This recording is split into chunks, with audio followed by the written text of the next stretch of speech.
The NBA has been going through a lot of changes in terms of the rules, and if you haven't noticed, they're not calling nearly as many fouls.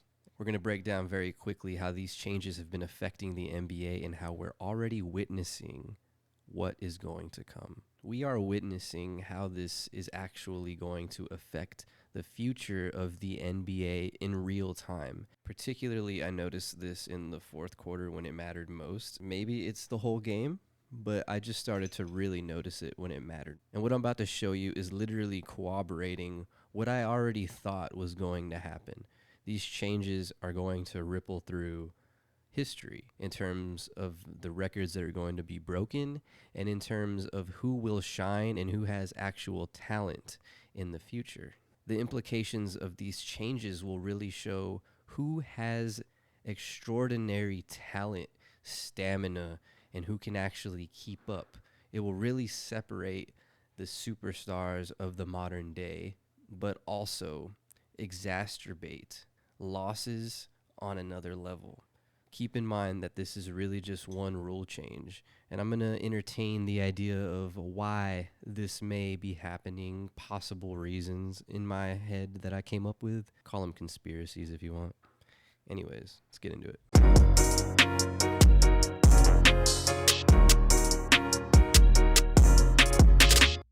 NBA rule changes 2021 explained. Referees will no longer reward abnormal moves from foul hunting stars. Foul hunting stars. First of all, abnormal.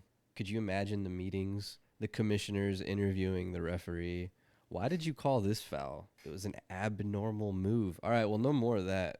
There was no reason to call that foul. It was just, it looked a little abnormal. Quit calling those unnecessary, abnormal moves fouls.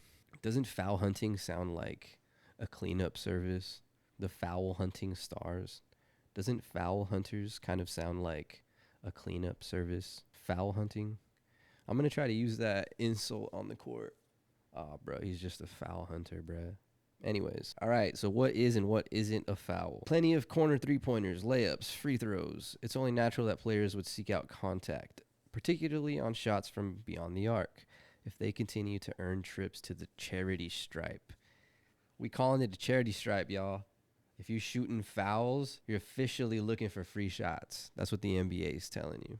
Okay. The league is incentivizing good play. If you're placed at a disadvantage through good play, then therefore a foul should be called, offensively or defensively. We're not trying to take away every pump fake. We're trying to take away a pump fake that then leads to an abnormal launch angle that the defender never would have hit the offensive player had this offensive player not taken this abnormal launch angle. Meaning, when somebody is jumping into the person, they pump fake, the guy jumped, and you're like, oh, foul. So many of these basketball players are jumping into their opponents, and they're tired of it. It makes sense. I want to balance out the ability of a defensive player to compete with the passion of an offensive player who can compete with passion. Good call. Good call. Let's break this down a little bit. Now, here's the reaction. Curry apparently loves the effort, as long as they follow through. A note on out-of-bounds balls. In addition, these abnormal situations, the NBA's Board of Governors also approved a change to the usage of instant replay. Views of out-of-bounds calls in the final 2 minutes of regulation of overtime will now be triggered by the coach's challenge rather than referees, which is pretty cool. I think that actually makes the game a little more interesting. Constant reviewing to some degree was taking away from the joy of the game itself, the ability to play in real time. Okay, let's hold that thought. We had several games last year that had an extensive amount of time to play the last 2 minutes, and that drove this idea that we want to find the balance of getting the calls right while still injecting flow. This also corroborates what I was thinking. Okay. Now check this out. Here is the result of what these rules are doing to the NBA. Records fall in NBA's biggest ever bloodbath. Bloodbath. Interesting choice of words, guys. What could that possibly mean? In basketball, what is a bloodbath for a record? Let's check it out. The Charlotte Hornets have broken records for suffering the biggest defeat ever in the NBA. Ever. The biggest defeat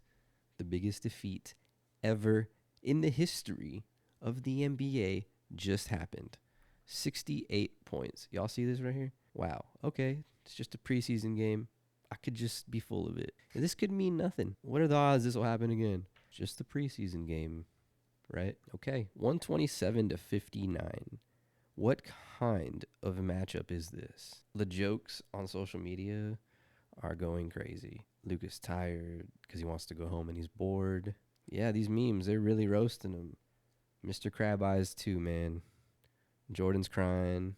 Oh, for real? That's Jordan's team. Oh, shit. Oh, that's messed up.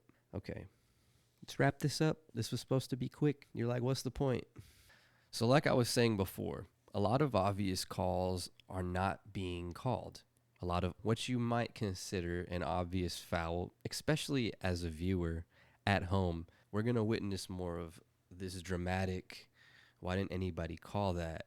And we're going to see a lot more cherry picks all the way down court. What I'm trying to argue is how this is going to be exacerbated.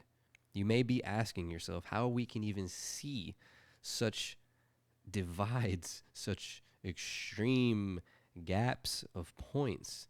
Well, get ready for this because it's probably going to become a lot more common. Records are going to become easier to break. The NBA is going to get a lot more fast paced. I tried to imagine if it could be the entertainment factor that's really driving the NBA to doing this. And as we read, it's always felt like those last 2 minutes in a basketball game just drag on forever. But if you've been watching this preseason, I think you'll notice that these games are going by a lot faster. Conspiracy me was thinking, is this just like advertising time? Are they mad because they keep going over some kind of schedule? I know the NBA is leaning more toward the live spectrum, so perhaps all of this is just to keep people more engaged and to be more fast paced, to keep you there. Even these commercials, I can imagine, will be phased out with more advertisements maybe in the stadium organically. Why not have the entertainment and dancers in a halftime show with your advertisement where we're forced to actually see it? It's definitely not as entertaining to have to watch an ad in between a commercial. We'll be right back when we could just watch the sideline and see the back of a jersey's advertisement. I don't know. You get the point. There's screens everywhere. There's so many things in the background that you can make money on. And if there's always a live feed 24/7 in the NBA, I'm trying to imagine how they're trying to restructure where our attention is going to be. I do like the concept that they're trying to even out the odds of the defense. I'm sure these defenders have had to play so gentle, at least that's what it seems, all these years. But with the game becoming so much more fast-paced, I think it's clear the people who really have the stamina, the people who deep down have a love for the game and will not get tired, the team that's driven off passion is going to really get amped up. The only way to slow this game down, a lot of times, is going to be a timeout. Now, let's be real. I think a lot of these teams rely on fouls to really get their energy back together and really readjust and reset the team morale. You might think that there's another reason that they do this, but I'd like to argue that fouls really get a lot of recoupment of energy. You get to strategize. It does take a lot of time to go to the line to shoot 2 free throws. Pretty sure they go to commercial. But with all this being said, there's no doubt that cutting fouls out of a basketball game is really going to lead to a faster outcome.